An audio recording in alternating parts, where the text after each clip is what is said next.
feet. We're going to talk about mutation in a minute, but I just want to talk about this type of variation first. So this is one reason that you see evolution hitting a limit. Breeders can't take grapes and breed them to be the size of grapefruits. They can't take a red rose and breed it to be blue, because the genes for that don't exist. You know, a lot of people will say, well, look how much dogs have evolved over the past thousands of years. Well, I mean, call that evolution if you want, but it's taking a population that had all types of genes, and then you get specific breeds with only a very narrow set of genes. And you just go from a very diverse population to a very non-diverse population in your purebred dogs. You know, you can't take a purebred German Shepherd and then breed it back to be a Chihuahua without, unless you get a Chihuahua involved.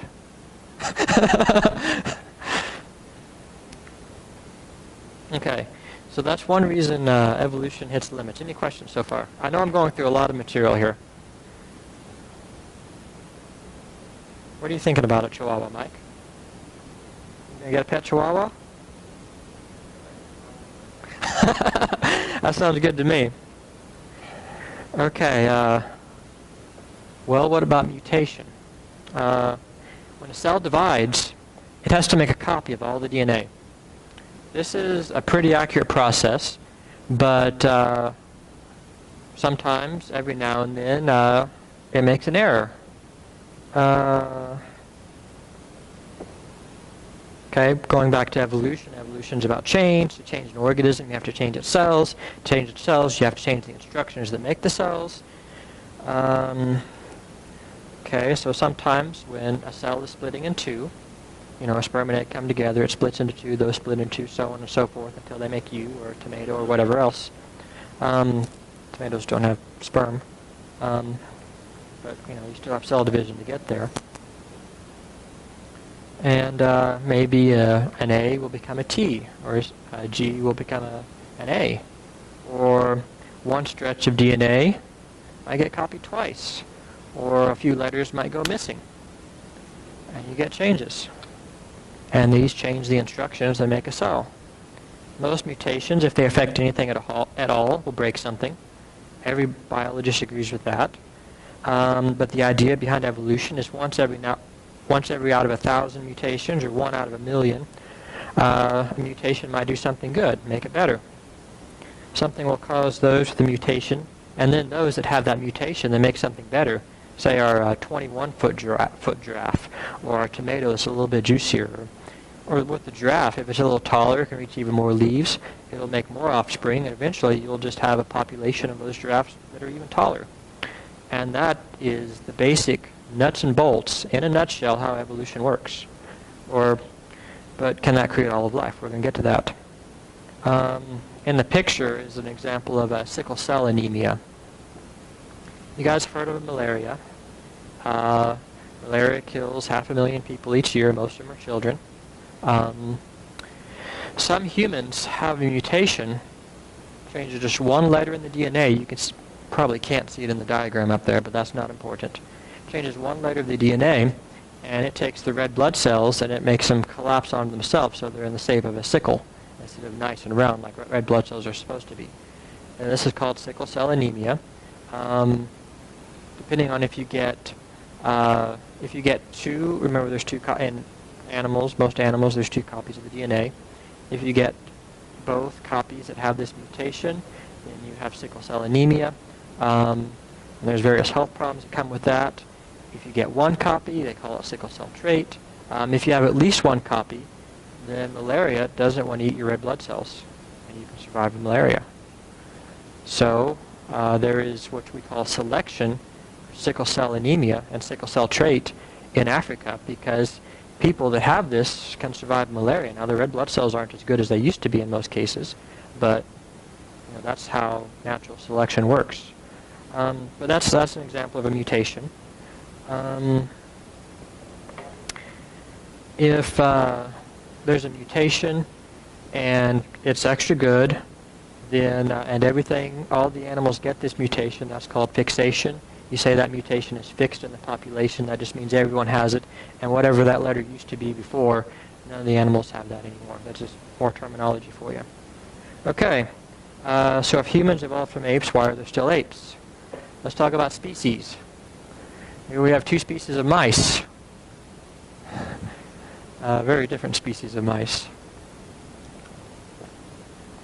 So in biology, the word species has many different definitions. The most common definition is any group of animals that can't mate with any other group of animals. So if two populations of animals are separated by a river, then those are called two different species. Most people don't know that. There's other definitions of species too, but that's the most common one. Sometimes species that are separated from each other for a long period of time, if you bring them back together, they won't be able to make offspring anymore. And that's, I guess you could say then, this process of speciation, splitting apart into two new species, is complete. How does that happen? In most organisms, there's lots of different genes, or two or more sets of genes that can do the same thing. So you might have one gene, which is just a stretch of DNA, that makes a protein that controls the rhythm of your heart. If that gene becomes broken, if it gets mutated, there'll be another gene that makes another protein, and it'll kick in, and it'll make the rhythm of the heart as your natural pacemaker. And in that way, life is very well designed, and that if something fails, you got something a backup system that'll kick in. All right. So let's say you have two populations of mice, real mice, not the computer mouse in the picture. And let's say these genes are called gene A and gene B for making the rhythm of the heart. Population 1, their gene A gets broken. Population 2, their gene B gets broken. So what happens if they mate? Well, some of the children are going to get both gene A and gene B. Some of them will get gene A, some of them will get gene B, and a quarter of those mice children won't get either of those genes. They'll get broken copies of both of those genes. Their hearts won't beat and they won't survive. So this is how the process of speciation, splitting apart, starts. You got those broken genes, and when they come together, a quarter of the time they can't reproduce. So let's say that happens with a bunch of other genes, where you only have one working copy of this set of genes and one working copy of this set of genes over here. Your odds of always getting at least one working copy in both species is pretty low. Therefore, when they mate, none of the offspring survive. What's that noise? Oh, okay. Is it haunted? So, and then those mice, they can't make offspring anymore. You got two species. Of course, people who promote evolution will come forward and say, well, we see new species evolving all the time. How can you not believe in evolution? Well, if that's how you define species, then speciation is a process of breaking genes. Evolution has to make all kinds of great and new stuff, right? So don't buy that argument. You need more evidence. Any questions so far? Okay, I need more dialogue. I'm monologuing here. Help me out, people. Ask something you already know.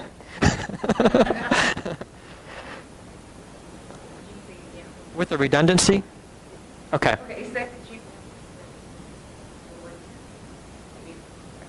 Yes. Normally mice have a working A and a B.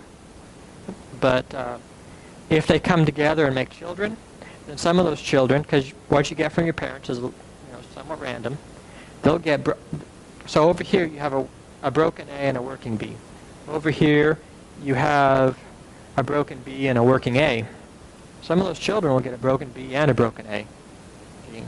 Their hearts won't beat, they die. They don't make it out of the womb. Does that make sense? Mutation. Because remember, when the cells divide, every now and then it makes an error? Well, one of those errors might be in that rhythm, one of those rhythm genes, in rhythm gene A or in rhythm gene B. How does that get into the whole population instead of just one individual? I have to get into the math of population genetics, and I don't want to do that. But, huh? Okay. Basically, mutation rates are kind of high in animals. Lots of things get broken all the time in everything. And just out of dumb luck, some of those things get broken. Well, eventually just through random mixing, everyone will get that. If you have two copies of a gene, and, or, sorry, not two copies of a gene, two different genes that do the same thing, and you have one that's broken, are you going to have less successful children than someone that has both of them? Because your heartbeats, your children's heartbeat, they work just as well as someone that has the two copies. So you still have just as many children, and natural selection can't act against that, if that makes sense, unless both of them break. Does that make sense? More questions, please. Okay. So that is speciation, how new species happen. Not to be confused with this grand picture of evolution where everything happened. Okay, so with what we know about mutation, and those are the good mutations being favored over bad mutations, can evolution create all of life? You know, my position is that it can't. Well, let's ask Richard Dawkins. He usually disagrees with us, right? This is what he says. We're talking about the fact of evolution itself, a fact that is proved utterly beyond reasonable doubt. To claim equal time for creation science and biology classes is about as sensible to claim equal time for flat earth theory and astronomy classes. Or as someone has pointed out, you might as well claim that sex education classes need the stork theory. It's absolutely to say that if you meet someone who claims not to believe in evolution, that person is ignorant, stupid, or insane. Or wicked, but I'd rather not go there. I don't think I'm evil. I don't think I'm stupid or insane, so... well, that's some of the extreme opinions you can find on the matter of evolution. Well, let's do a plot twist here. What do some creationists say about evolution? Here's Todd Wood. He's an evolutionary biologist and a young Earth creationist. He says evolution is not a theory in crisis. It's not teetering on the verge of collapse. It's not a failed scientific explanation. There's evidence for evolution, gobs and gobs of it. It's not just speculation or a faith choice or an assumption or a religion.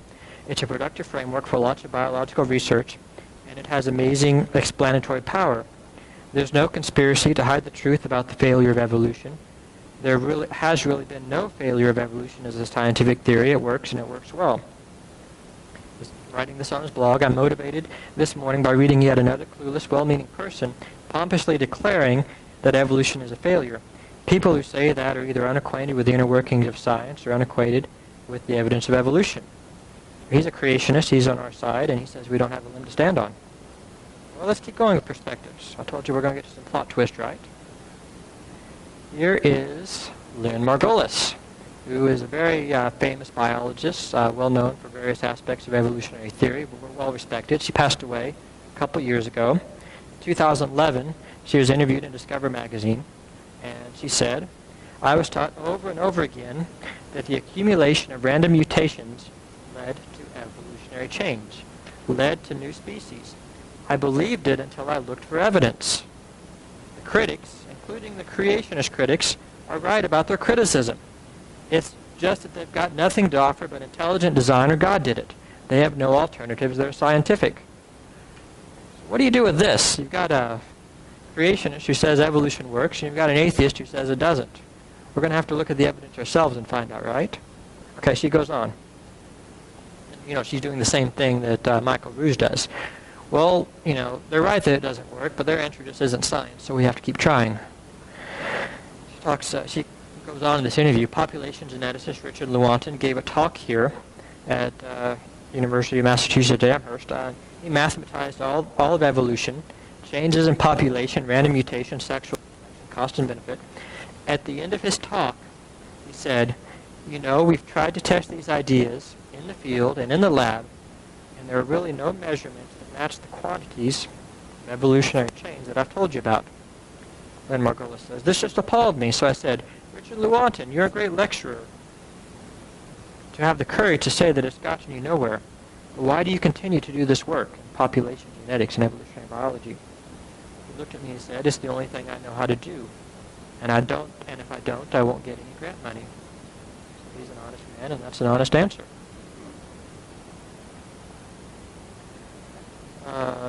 More from Richard Lewontin. Here's his picture.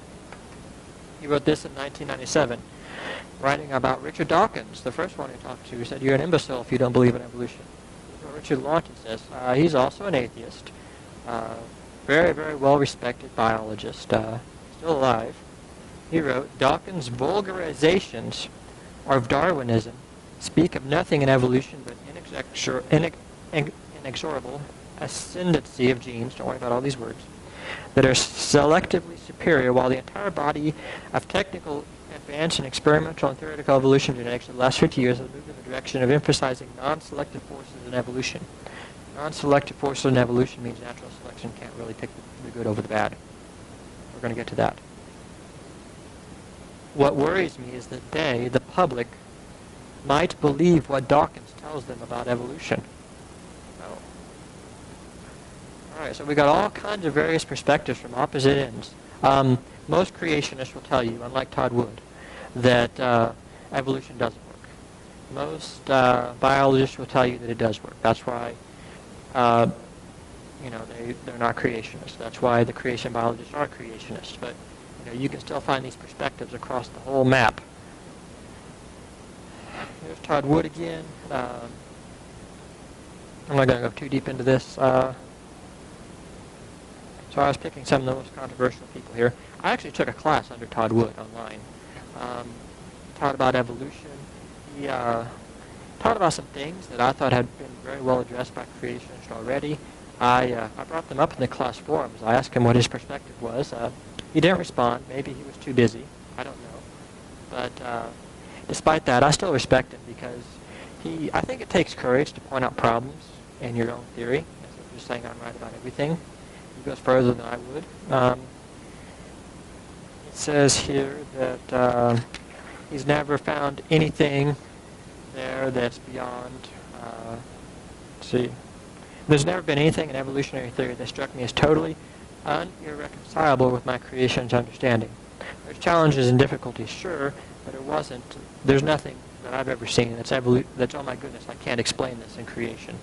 So, as a personality, he likes to rant every now and then. I don't know if that's why he wrote or not. I think he does. Well, I don't know. I don't want to explain someone's psychology that I don't really know, so I'm not going to go there. Okay, so how are we going to understand if evolution can create all of life as we know it? We need to know how fast it finds good mutations and how fast those good mutations can spread through the population and more good mutations to arise, right? If that can happen really fast as all the information we see in all the DNA of all these animals, then evolution can explain it. If it can't, then evolution is not a good explanation. Any questions so far? Okay, I need Lauren here. She asked about everything. That was good, because that breaks my monologue. I'm monologuing here again. I don't want to do that. All right. So here's plant geneticist Wolf-Eckhard Launig. He's German. I'm mispronouncing his name. I leave out a lot of words of what he's saying here. I didn't change the meaning. I'm just removing all the big words that nobody understands, except me when I look them up. But he is an intelligent design proponent. He doesn't accept evolutionary theory. He wrote in a journal of floriculture, plants, flowers, many researchers raise the question why, even after inducing literally billions of mutations, all of the important mutation breeding programs have come to an end in the Western world. So what he's talking about is, in the 70s and 80s, and I think before that too, they would take seeds and they would expose them to mutagens, to chemicals that make them mutate, to change their DNA in all different ways so they can make tomatoes fatter, corn that's resistant to pests and all kinds of things like that. Basically trying to get better crops. And none of it worked. We kept mutating and mutating and mutating and mutating, and we got nothing out of it. Well, we got a few things. We got some ornamental plants. The plants that have all the brilliant colors in their leaves. We got that. But we got very little, anything that was practically useful. That's actually why we quit doing mutation-based breeding experiments and we started doing genetic engineering. Actually writing the DNA ourselves to include the instructions. Intelligently designing the DNA instead of trying to get what we want with random changes. So that means that good mutations must be pretty rare. We're talking about billions here, and we're not really seeing much. But that's only billions of attempts. Let's go bigger. So, under evolutionary theory, under the past 200 million years, there would have been about 10 to the power of 20 mammals that ever lived. Got pictures of mammals in that picture. And during that time, all these mammals would have evolved from some small rodent-like creature and evolved into everything from bats, whales, humans, giraffes, kangaroos, and the platypus. And all of their unique features, the elephant's trunk, sonar echolocation in the whales and the dolphins, the human brain, lactation, and millions of other unique special traits in this population of 10 to 20 animals that have been evolving over, that many years, 200 billion years.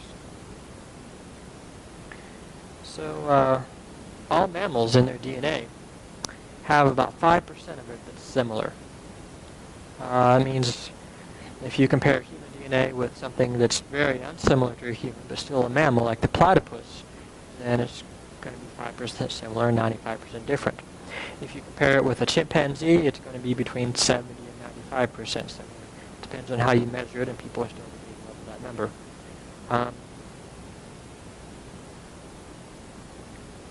Okay, so that means in 200 million years that evolution must have made all this DNA with good information in it. Okay.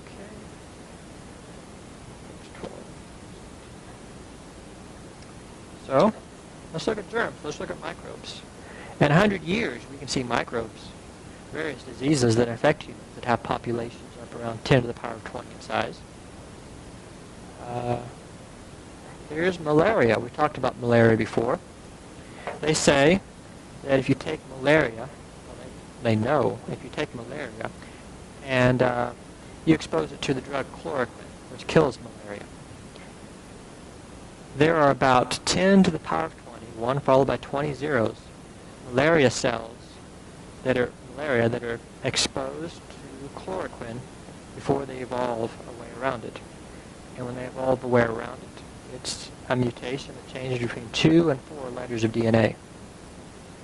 So here we have a very, very, very huge population, and it takes that many just to evolve this very little change. That's not very encouraging for evolutionary theory. Maybe malaria is unlucky. 10 to the power of 20 mammals would be evolving billions, hundreds of billions of new letters of DNA for all this information for everything that animals do. But after 10 to 20, malaria is still malaria. Malaria has been around longer than that. You could probably even say after 10 to the power of 24, malaria is still malaria. That's 10,000 times more. Any questions? Yeah. Yes. Yes, there are that many of them, because malaria is just, we're 100 trillion cells. Malaria is just one cell. And there's 10 to the power of 20 of them. The average person infected with malaria will have about 1 trillion, 10 to the power of 12 malaria cells in you. And there have been hundreds of millions of people infected with malaria that have been treated with chloroquine. Even more of them now that haven't been treated with chloroquine. We're just looking at the ones that we're trying to evolve this way to resist chloroquine. One of the problems here was that one of the mutations, 2 of the letters, it had to get 2 of the letters before it could resist chloroquine a little bit, and then mutate a 3rd letter and a 4th letter before it was very resistant to chloroquine.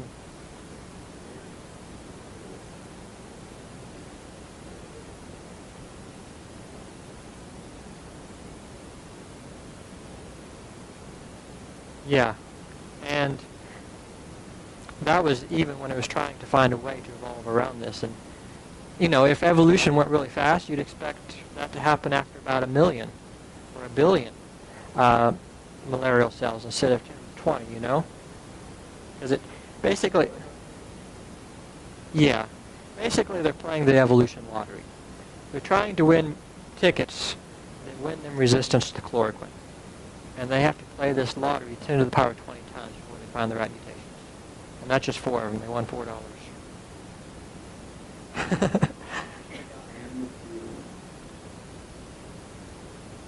I'm talking about evolutionary theory.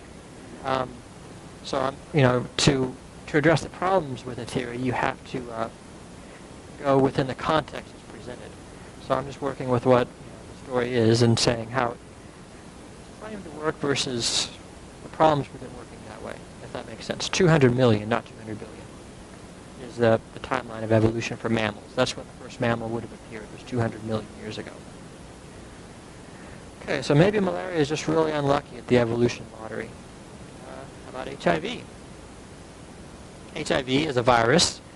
Its genome, it uses RNA for its genome instead of DNA, and it has a really small genome. Our genome is 3 billion letters. Its genome is 10,000. And HIV is a whole lot smaller than a cell.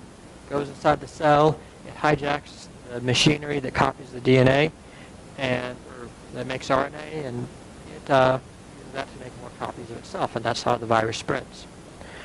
All right, so HIV has entered humans about 7 times in the last 100 years. Sometimes from chimpanzees, sometimes from Sooty Mangabe monkeys. This is usually from people that harvest the meat from these monkeys. They might have an open sore on their hands, blood contamination, blood touches blood, they contact HIV. And we think that's happened about 7 times, usually always in Africa as far as we know. So during that time, there have been about 10 to the power of 20 HIV in humans. And we've seen HIV evolve even more than malaria.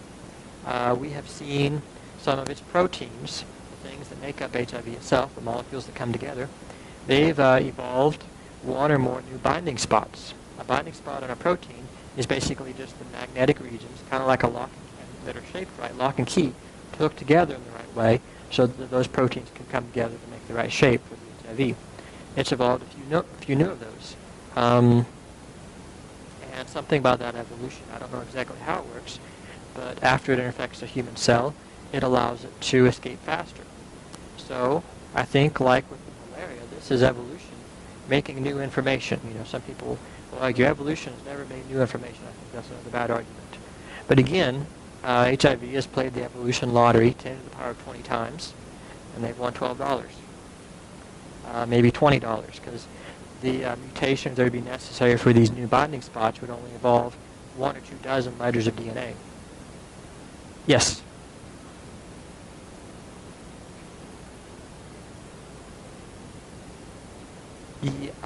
Yes.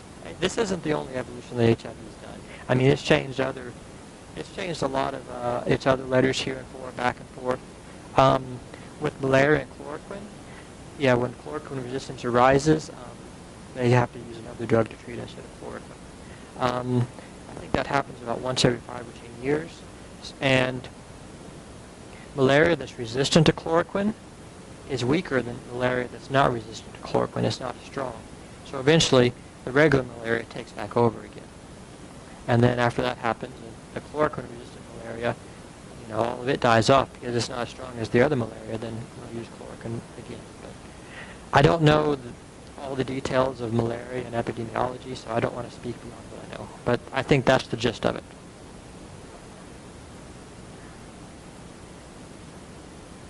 Yes.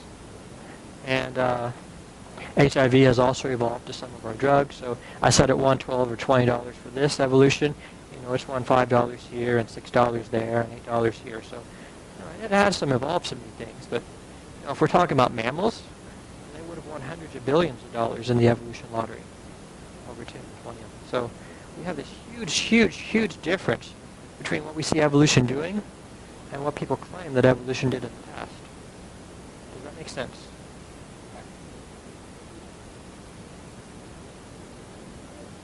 Yes. Sure. You're talking about those? Oh, no. The ATP synthase, that was the rotary engine, that's just one of the machines inside the cell. Yeah, good. I'm glad you asked that because I want all the picture to come together.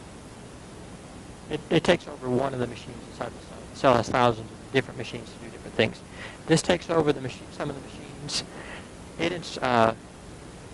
I don't want to talk about it because I don't know the details and I'll probably say it wrong. But it takes over some of the machines and makes those machines in the cell make more copies of HIV instead of whatever they're supposed to do. And it'll make thousands, millions more copies of HIV. And so eventually the cell's full of HIV, it'll burst, all those HIV will go and infect other cells. All right. Talk. Yeah.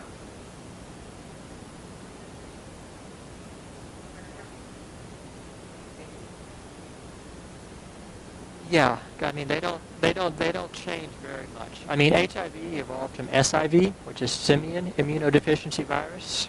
You could call that something different. It's still a lentivirus, which is kind of the category this type of virus is in. So I mean, I guess you could say it's different from that. But in terms of big changes, we're not seeing. We're just seeing very little changes. Um, Maybe. I don't know enough about that to answer that. Yeah.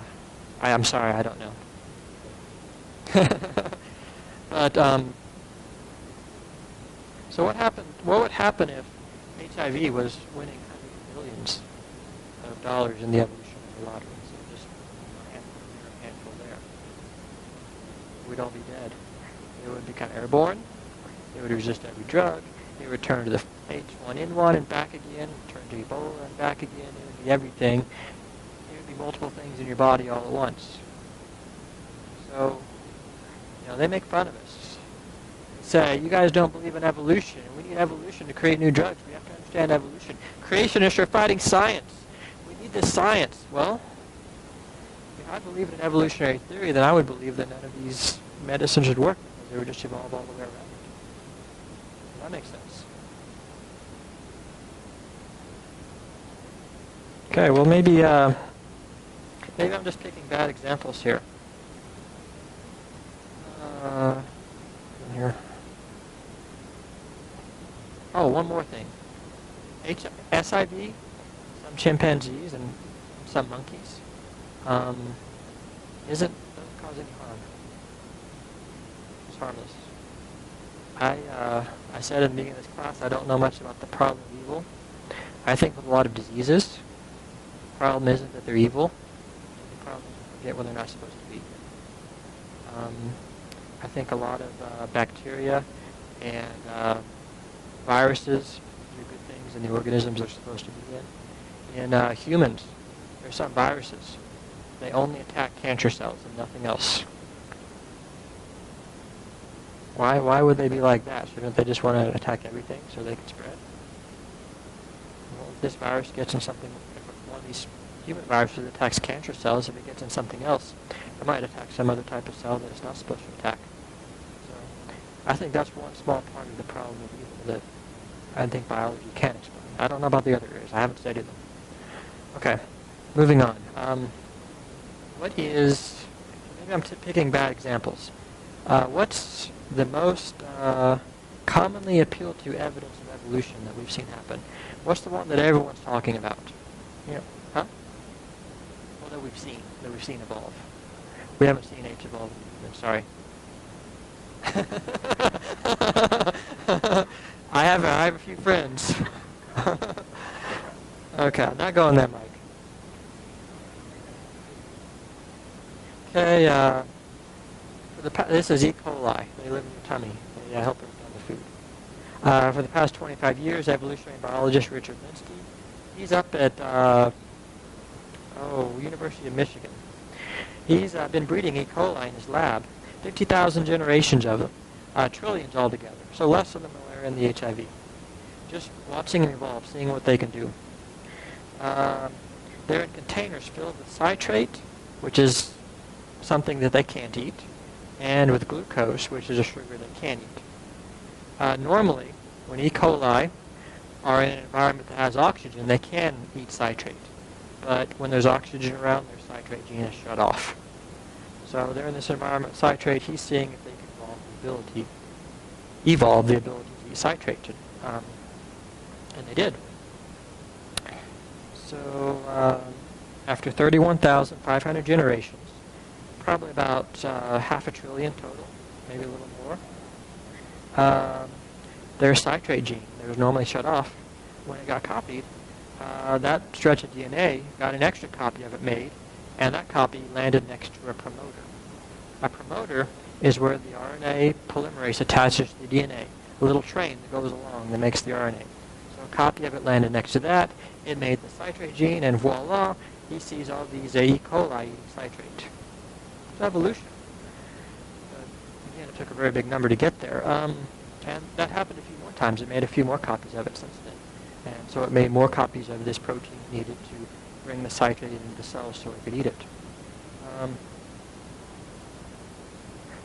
Every day he would take some of the old one and put it in a new mixture of citrate and glucose. Sorry, I didn't explain that part. And after they ate that, he would take some of those again, just repeating this process every day and every day of giving them more food. A little bit more glucose and a lot more citrate. Does that make sense? I don't think it's cheating because we grow more food. How is it cheating? I guess I don't understand. Oh, well, I mean, if there's a real environment, then they're just going to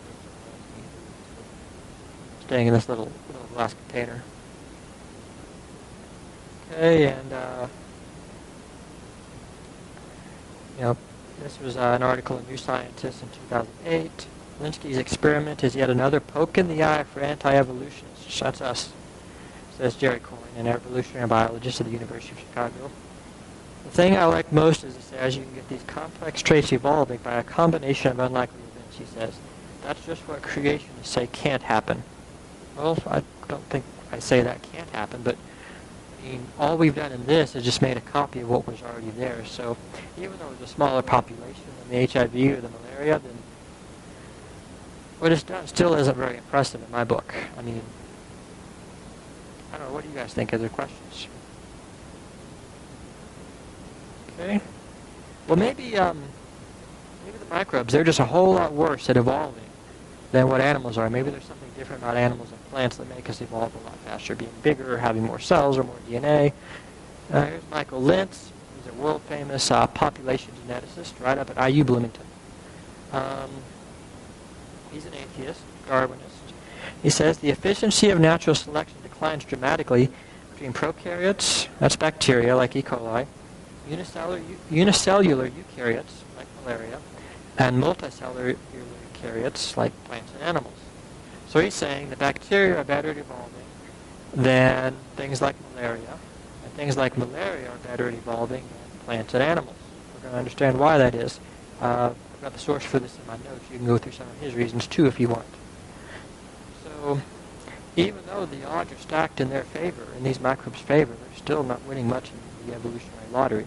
And I've been looking. I'm trying to put together a big list of every cool example of evolution we've seen in the microbes. And I can't find anything that's much better than HIV or malaria and those things. As far as massive renovations to the DNA that used to be there, replacing with new things for new cool instructions. All right. Almost done here. We're going a little over, but I'm probably another 10 more minutes if that's okay. I wanted to talk more about the media and how evolution is presented in it. So here is an article in the New York Times. It was a few days ago, actually. They're talking about finches in the Galapagos and watching their evolution. In this article, they say, and there's scientists studying the finches, birds, how they evolve on this island. After several years of meticulous measurements, the Grants, the researchers there, and their students realized that the finches' dimensions were changing before their very eyes. The beaks and the bodies were evolving and adapting from year to year, sometimes slowly, sometimes strikingly, generation after generation.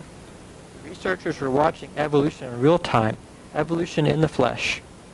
So does this prove that animals evolve really rapidly? You guys remember before about mixing together different genes that are already there. And you go back and forth, you create limits. In this article, they don't talk at all about mutations. They don't talk about DNA. They just talk about evolution.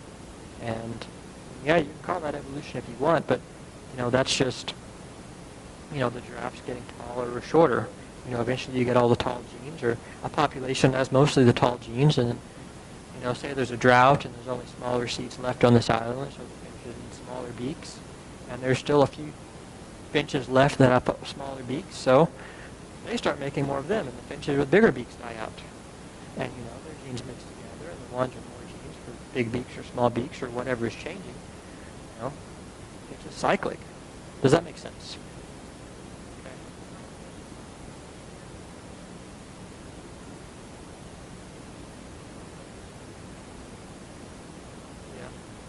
one thing that's happening with humans in the past 100, 200 years is we're all a few inches taller than we used to be. We're all several IQ points smarter than we used to be. We're all living decades longer than we used to live. This isn't evolution. This is nutrition. This is health care. This is clean water. This is better education.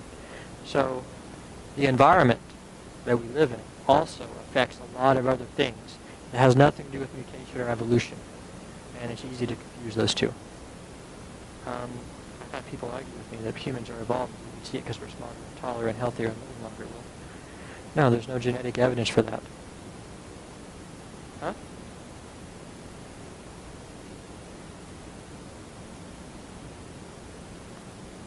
Oh, not through, yeah, it's just that, I don't know.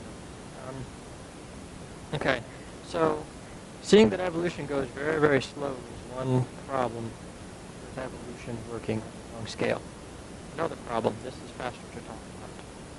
Evolution in animals, in higher animals with lots of DNA that don't have very many kids and have long generation times. That's us, that's dogs, that's rodents, that's alligators, you know, what you would call a higher animal. Dolphins, probably fish too. Evolution destroys faster than it can create. Okay. Humans, every generation, our kids have 60 to 100 new mutations that we didn't have. Those are letters of DNA that are changed. Right now, we know for sure that at least 20% of the DNA in organisms does something important. I think that number is closer to 100%. There's some evidence to support that. We're still getting there. We're still discovering what it all does. But we know for sure at least 20% of it is absolutely critical. Okay, yes, sorry, I'm going to get there. So that means of these 60 to 100 mutations, 20% of those mutations are messing something up.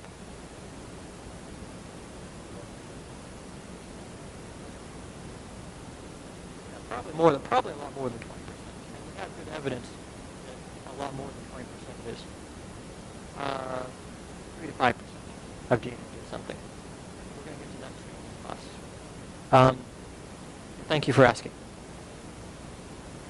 Okay, so we change your natural selection. Thankfully, our genomes are full of all these redundant genes, so if A fails, B will kick in, and if B fails, C will even kick in some cases. Or maybe D and E and F are the most very important things.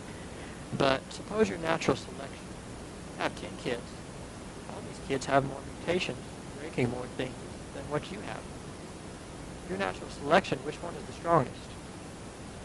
You are, not your kids. So you're not going to live forever. Generation gets a little bit worse. A little bit worse. It's a little more complicated than that. I said before that together from mom and dad. That helps slow down this process. I won't go into the math behind that. See me after class if you want to talk about all the details of this. We can simulate evolution on computer programs. One of those computer programs is called Mendel's Accountant. Gregor Mendel was called the father of genetics, and an accountant keeps track of things, so this program keeps track of the genetics. I like the name, it's cool. Okay, this program is peer-reviewed. It was actually written by creationists who realized this problem. In the picture is John Sandford. He was an atheist, population geneticist. He became a creationist because he realized this problem with evolution destroying faster than it can create. I talked before about mutation reading programs, how they didn't work. He was one of the people involved in that, I believe. And he is responsible, basically, for the dawn of genetic engineering. He took an air rifle. He filled it full of DNA. A bunch of it in there. He shot it at cells. Some of that DNA went into other cells. And every now and then a little bit mixed in with it. And he was able to put together unrelated organisms, new genes in seeds that didn't otherwise have those genes. And they spread across because of that. There's a whole debate about genetically modified food. I don't know anything about it. People say we don't know what we're doing. Other people say without genetically modified food, we wouldn't be able to produce crops in the world because pests are eating too much. Growers I don't know. anyway. So I'm not going to go there. But most of the world's GM crops, because we have genetically modified, because we have, he's basically the father of genetic engineering, a very important person in creation. He was also responsible for writing Windows Accountant. And he writes here that in the simulation, this is a free program to download and try out yourself. I have. Intensified natural selection only marginally slows the accumulation of deleterious mutations, such as bad mutations. Basically that even if natural selection is really strong, well, if everyone weak and only the few that are strongest, they still get worse over time. Question about that. This is another issue with small-term evolution. Is if everything's getting gradually worse, well, evolution needs to make everything gradually better. If we can't even keep it the same, at least as good as what it was before, it can be better. Young Earth creationists take this argument. They say, this is called genetic entropy disorder.